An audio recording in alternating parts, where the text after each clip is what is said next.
Valsad railway station વિસ્તારમાં જૂની અદાવતના કારણે એક રિક્ષા ચાલક પર તેના જ કાકાના દીકરાઓ દ્વારા હુમલો કરવામાં આવ્યો હતો.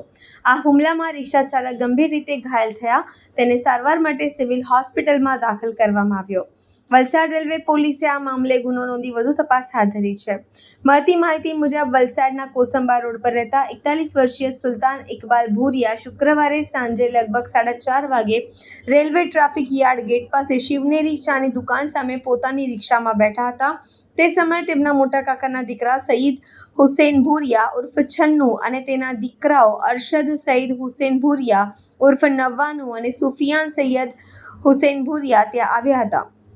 જૂની અદાવત રાખીને ત્રણેય સુલતાન પર ત્રિકમ અને પાવડાના વડે હુમલો કર્યા હતા. પ્રથમ ફટકો સુલતાનના માથાના કપાળના ભાગે વાગતા તે રિક્ષામાં નીચે પડી ગયો હતો અને તે ચક્કર આવી ગયા હતા. ત્યારબાદ પણ આરોપીઓએ તેના ઢીકા મૂકી અને લાતો મારી હાથ પગના ભાગે ગંભીર ઈજાઓ પહોંચાડી હતી. લોહીલુહાણ હાલતમાં સુલતાનને તાત્કાલિક વલસાડની સિવિલ હોસ્પિટલમાં ખસેડવામાં આવ્યો હતો, જ્યાં તેની સારવાર ચાલી રહી છે. ભોગ બનનાર સુલતાન ભૂરિયાએ આક્ષેપ કર્યો છે કે આરોપીઓ અગાઉ ખોટા દસ્તાવેજો બનાવી જબરજસ્તીથી દરગાહ ખાલી કરાવી લીધી હતી. ઝઘડો ટાળવા સુલતાને દરગાહ છોડી દીધી હતી અને ભાડાના મકાનમાં રહેવા જતો રહ્યો હતો. તેને ગુજરાન ચલાવવા માટે રિક્ષા લીધી હતી, પરંતુ આરોપીઓએ તેને સ્ટેશન તારા બાપનું નથી, મારા બાપનું છે, જો સ્ટેશન પર રિક્ષા ચલાવશે તો તને મારી નાખીશું અને વલસાડ છોડાવી દઈશું તેવી ધમકીઓ આપી હતી. આ ઘટના અંગે વલસાડ રેલવે પોલીસ સ્ટેશનમાં ભારતીય ન્યાય સંહિતાની કલમ 118(1) અને જીપી એક્ટની કલમ 135(1) હેઠળ ગુનો દાખલ કરવામાં આવ્યો છે. રેલવે પોલીસની ટીમે આરોપીઓની ધરપકડ કરી વધુ તપાસ હાથ ધરી છે.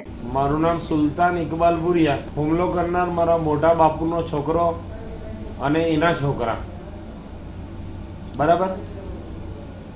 એ લોકો જબરદસ્તી દરગાહમાં ઘૂસણખોરી કરી, ખોટા દસ્તાવેજ બનાવીને મુજાવર બની ગયા.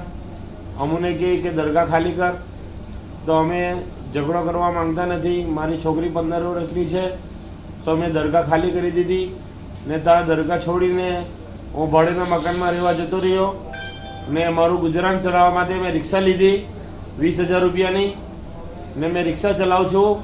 તો મને કહે રિક્ષા ચલાવવાનું નહીં, સ્ટેશન તારું નહીં મળે, સ્ટેશન મારા બાપનું છે, સ્ટેશન પર રિક્ષા ચલાવશે તો હું તને મારીશ. તો હું કેટલા દિવસ સંતાઈને મેં રિક્ષા ચલાવી. પછી આજે હું રિક્ષા ચલાવતો હતો તો મને કે અહીંયાથી નીકળ. તો મેં કીધું મેં કાં જઈને રિક્ષા ચલાવું, મારા પાસે લોટના પૈસા નથી, મારા પાસે ચોખાના પૈસા નથી, મારા પાસે ઘરનું ભાડું ભરવાના પૈસા નથી. હવે મને રિક્ષા ચલાવતા આવડે છે તો મેં બીજું શું કામ કરું? મને તું રિક્ષા તો ચલાવવા દે. તો મને કહે તારી ચડ્ડી બી ઉતારી લાખા, તને વલસાડ છોડાવી દેવા, તારે અહીંયાથી રિક્ષા નહીં ચલાવવાની. મેં કીધું મેં તો રિક્ષા ચલાવવા હોય, મારા પછી બૈરીપુરાને કહે ને મારા ભાઈ પોરીને કહે ને ભણાવવા. તો એ લોકો ડાયરેક્ટ મને મારવા લાગી ગયા. એના 3 છોકરા છે. એના મારા જે મોટા બાપાનો પોયરો છે, જે જૂની અદાવત ચાલે છે, તેનું નામ છે સઈદ હુસેન ઉર્ફે છન્નુ. સઈદ હુસેન ગુલામ હુસેન ઉર્ફે છન્નુ ને એનો છોકરો છે અરશદ સઈદ હુસેન ઉર્ફે નવ્વાણું ભૂરિયા, અટક એની છે ભૂરિયા. ને એનો ત્રીજો છોકરો છે સુફિયાન સઈદ હુસેન ભૂરિયા. ને એનો ચોથો છોકરો છે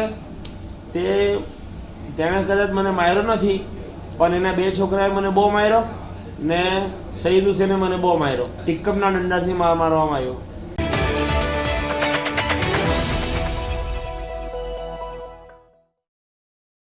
વડાપ્રધાન શ્રી નરેન્દ્ર મોદીના નેતૃત્વ હેઠળ કેન્દ્ર સરકારના 12 સફળ વર્ષ પૂર્ણ થયાની ઉજવણી માટે ભારતીય જનતા પાર્ટી દાદરા નગર હવેલી દમણ અને દીવ એકમે આજે દમણના કોઈ પટેલ સમાજ હોલ ખાતે 1 દિવસીય વિશેષ સહાય શિબિરનું આયોજન કર્યું હતું. આ શિબિરનો ઉદ્દેશ કેન્દ્ર સરકારની જનકલ્યાણકારી યોજનાઓ વિશે માહિતી પૂરી પાડવાનો અને પાત્ર લાભાર્થીઓની નોંધણીને સરળ બનાવવાનો હતો.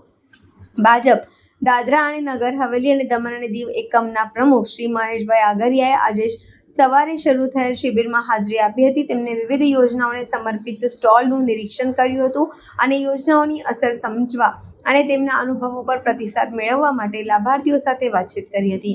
આ પ્રસંગે દમણ જિલ્લા પંચાયતના પ્રમુખ શ્રી ધરમ પટેલ, દમણ મ્યુનિસિપલ કાઉન્સિલના પ્રમુખ શ્રીમતી દીપિકાબેન ટંડેલ અને શિબિરના કન્વીનર અને કાઉન્સિલર શ્રી એસપીભાઈ દમનિયા સહિત અનેક જનપ્રતિનિધિઓ અને ભાજપના પદાધિકારીઓ હાજર રહ્યા હતા.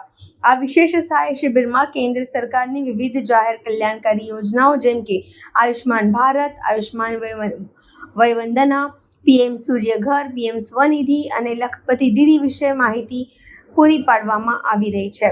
સાથે જ પાત્ર લાભાર્થીઓ માટે સ્થળ પર નોંધણી પણ કરવામાં આવી રહી છે. 12 वर्ष यशस्वी प्राइम मिनिस्टर मोदी जी के सफलतापूर्वक पूरे होने पर और लॉन्गेस्ट टेन्योर उन्होंने जो प्राइम मिनिस्टर का कार्यकाल किया है, उस अवसर पर आज यहाँ पे पंजीकरण और प्रदर्शनी का कैंप किया है भारतीय जनता पार्टी ने, और हमारे प्रदेश अध्यक्ष और प्रभारी जी उन्हों के मार्गदर्शन में यहाँ पे कैंप लगा है. और आपने देखा होगा मोदी जी की उपलब्धि के सारी कार्यशाला यहाँ पे प्रदर्शनी डिस्प्ले की है. साथ ही साथ में यहाँ पे हमारे नगर पालिका सिल्वन बीबी जो स्ट्रीट वेंडर स्कीम है उसका कैंप लगा है. साथ ही साथ में सूर्य योजना, पीएम सूर्य योजना जो सब्सिडी देती है पावर की, उसका कैंप लगा है. लखपति दीदी का कैंप लगा है. पीएम आवास योजना का कैंप लगा है और हेल्थ चेकअप भी है यहाँ पे. और आपने देखा होगा कि हमारा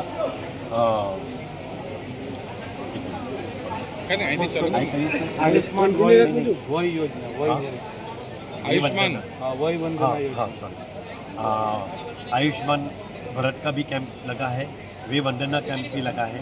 और मैं चाहता हूँ कि आज ये कैंप चलेगा 2 बजे तक, तो प्लीज़ उसका लाभ लो. अगर आपका आयुष्मान भारत में कोई प्रॉब्लम हो तो आप वो कार्ड की जानकारी ले सकते हैं, KYC कर सकते हैं. रिन्यूएशन आज नहीं हो रहा है, रिन्यूएशन का डेट खत्म हो गया है. तो मैं चाहता हूँ कि आइए और इसका लाभ लीजिए. धन्यवाद.